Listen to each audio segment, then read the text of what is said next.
तो hello guys, welcome to my new vlog. तो जैसा कि अभी आपको सामने दिख रहा होगा, हमारे सामने खड़ी है Yamaha R15M 2024 मॉडल, जो कि आता है E20 फ्यूल के साथ। यहाँ पर जैसा कि आपको दिख रहा होगा BS7 मॉडल है बिल्कुल। अभी इस गाड़ी को 1.5 से 2 महीने हुए हैं, इससे ज़्यादा ये गाड़ी पुरानी है भी नहीं।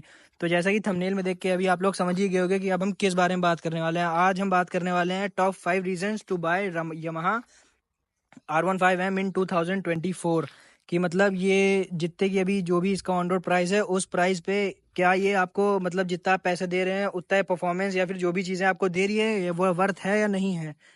तो गाइज इसी के साथ वीडियो स्टार्ट करते हैं। सबसे पहला ही पॉइंट अब यहीं से स्टार्ट करते हैं। सबसे पहला पॉइंट जैसा कि आपको दिख रहा होगा, इसके लुक्स।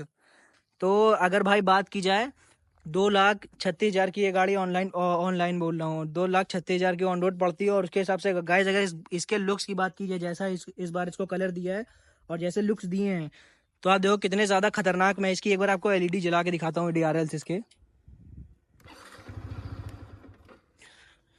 तो जैसे कि आपको सामने से दिख रहा हो, कुछ ऐसी लगती है। और अगर मैं इसकी ये डिम कर दूँ तो देखो कितनी ज़्यादा खतरनाक लगती है रात में। तो लुक्स तो यार बहुत ज़्यादा खतरनाक, बहुत ज़्यादा अच्छे दे दिए हैं इसके। और साइड से जो फेयरिंग है, साइड से कुछ ऐसी लगती है, जहाँ पर आपको यहाँ पर ये स्टिकर मिल जाता है R15M का, और ये अपना Yamaha का लोगो, और साइड से कुछ ऐसी है। और फिर पीछे से देखी जाए तो पीछे से तो देखो, ये टेल लाइट तो अभी शायद से R15 V4 में आई है ऐसी टेल लाइट। उसके बाद उससे पहले V3 V2 में शायद से अलग थी।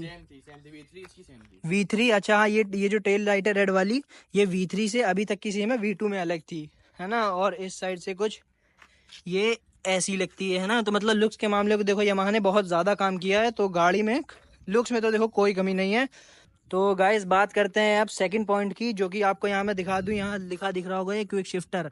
तो भाई क्विक शिफ्टर की होने की वजह से इसको एक बहुत ज़्यादा एडवांटेज मिल जाता है। मतलब जब भी इसकी ड्रैग रेसेस या रेसेस करो, तो जो क्विक शिफ्टर है वो इसको मिली सेकंड्स का टाइम दे देता है आगे जाने के लिए, कुछ बाइकों से और कुछ बाइकों के साथ। जैसे RS 200 और RC के साथ जब भी इसकी ड्रैग रेस होती है, तो क्विक शिफ्टर इसको एक मिली सेकंड का एडवांटेज देता है, जिसकी वजह से बहुत ज़्यादा पीछे ना जाए। कई बार आगे भी निकल जाती है, कई बार बराबर रहती है, और कई बार ज़्यादा बार तो पीछे ही रहती है।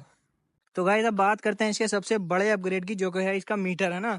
तो पहले मैं आपको इसका मीटर दिखाता हूँ, यहाँ से ऑन करके चाबी दिखाता हूँ। पहले चाबी ऐसी कुछ नॉर्मल की आती है, वेव की नहीं आती है। खैर इन्हें देनी चाहिए वेव की। तो बात करते हैं मीटर की। तो जैसे कि ये ऐसे मीटर ऑन होता है, और देखो कितना क्लासी मीटर लगता है। आप जरा देखो ये, है ना। मतलब इस प्राइस सेगमेंट में इतनी इतनी इसमें इतनी इन्फॉर्मेशन है। ये कुछ बटन्स हैं जो मीटर को चेंज करने या जो भी उसको कंट्रोल करने के लिए दी गई हैं। तो पहले मैं इसका हज़ार्ड बंद करता हूँ। तो बात करते हैं, पहले ये लिखा है, इससे आप सेटिंग में जा सकते हैं। इसे लॉन्ग प्रेस करना है और बस छोड़ देना है। तो ये देखिए इसमें कितनी सेकंड सेटिंग है।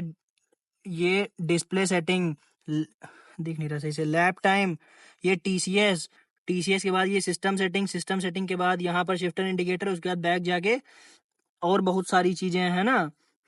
और इसमें एक सेकंड में आपको डिस्प्ले सेटिंग में जाके दिखाता हूँ।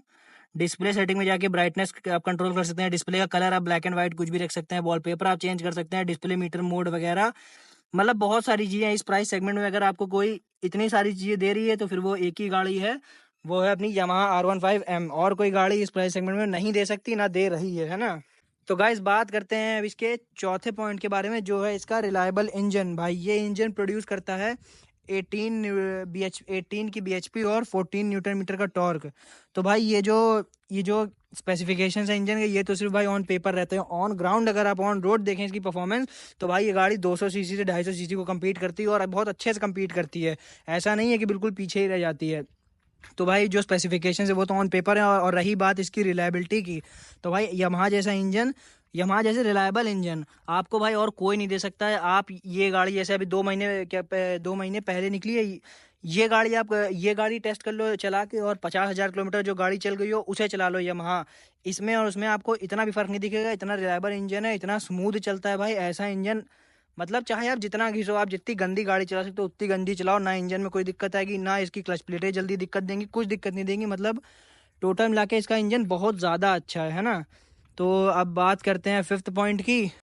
तो गाइस बात करते हैं अब इसके सबसे बड़े पॉजिटिव के बारे में, जो कि है इसका माइलेज इस प्राइस सेगमेंट में। और भाई मतलब इस प्राइस सेगमेंट में इतनी अच्छी पावर देने के बाद इतना अच्छा माइलेज, तो भाई मेरे को लगता नहीं कोई और गाड़ी दे पाएगी। भाई ये गाड़ी अगर आप इसमें आती है, जैसे कि VVA technology, variable valve actuation, जो कि जो कि एक्टिवेट होती है 7000 आरपीएम के बाद। तो अगर आप 7000 आरपीएम के ऊपर चला रहे हैं तो ये मानिए आपको 40 से 45 तक का माइलेज दे देगी। और अगर आप उससे नीचे नॉर्मल चला रहे हैं तो भाई ये गाड़ी 50 का माइलेज देने का दम रखती है, जो कि इस प्राइस सेगमेंट में किसी की गाड़ी में दम नहीं है कि ऐसा माइलेज दे दे। तो भाई ये यामाहा की सबसे ज़्यादा, सबसे अच्छी और सबसे ज़्यादा पॉजिटिव चीज़ है। तो इससे तो सब लोग एग्री करेंगे, एग्री करना भी चाहिए, है ना। तो ये एक इसका 5वां पॉइंट हो गया। और गाइस बात करें अगर इसकी ब्रेकिंग की, तो जैसे कि इसमें आते हैं बाइब्रे के ब्रेक कैलिपर्स, और आगे आता है इसका 282 का पेडल डिस्क, साथ ही में डुअल चैनल एबीएस के साथ। और पीछे आता है 210 का पेडल डिस्क, जिसमें यहाँ भी बाइब्रे के ब्रेक्स कैलिपर्स आते हैं। और जैसे कि अभी यहाँ पर आप देख सकते हो डुअल चैनल एबीएस के साथ ये गाड़ी आती है। और अगर बात करें इसकी एरोडायनेमिक्स की, तो इसकी गाड़ी की एरोडायनेमिक्स बहुत प्यारी है। मतलब जिस स्पीड से ये हवा को काटते हुए निकलती है, उसी स्पीड से ब्रेकिंग की मदद से रुक भी जाती है। तो दोनों चीज़ देखें तो गाड़ी की बहुत ज़्यादा सही है और पॉजिटिव आपको रिव्यू मिलेगा। आप और भी जितने ओनर हैं उनसे पूछ लीजिए, तो इसकी एरोडायनेमिक्स की वजह से आपको स्पीड गेन करने में, जल्दी टॉप स्पीड गेन करने में मदद मिलती है। तो गाइस बात करें इसके एक और पॉइंट की, जो कि है इसका एग्जॉस्ट साउंड। ये पर्सनल चॉइस है सबकी, किसी को अच्छा लगता है, किसी को नहीं लगता है। मैं आपको सुना दे रहा हूँ इसका एग्जॉस्ट साउंड, तो जैसा भी लगा आप कमेंट में ज़रूर बताइएगा। चलो स्टार्ट करो, पहले आइडल पे रखना। तो ऐसा साउंड रहता है कुछ आइडल में। अब इसका रेव करके आपको हम दिखाएंगे कैसा लगता है।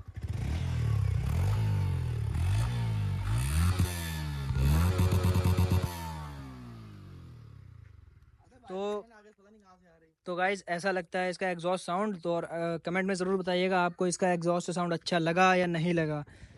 तो गाइज सारी चीज़ें अब कवर हो चुकी हैं। तो बाकी आपको कुछ भी इसके बारे में जानना हो तो आप मुझे कमेंट में बता दीजिएगा। और अगर आपको वीडियो अच्छा लगा हो तो प्लीज़ लाइक, कमेंट, सब्सक्राइब ज़रूर करिएगा। तो चलिए फिर मिलते हैं किसी नेक्स्ट व्लॉग में। टिल देन बाय बाय, जय श्री राम।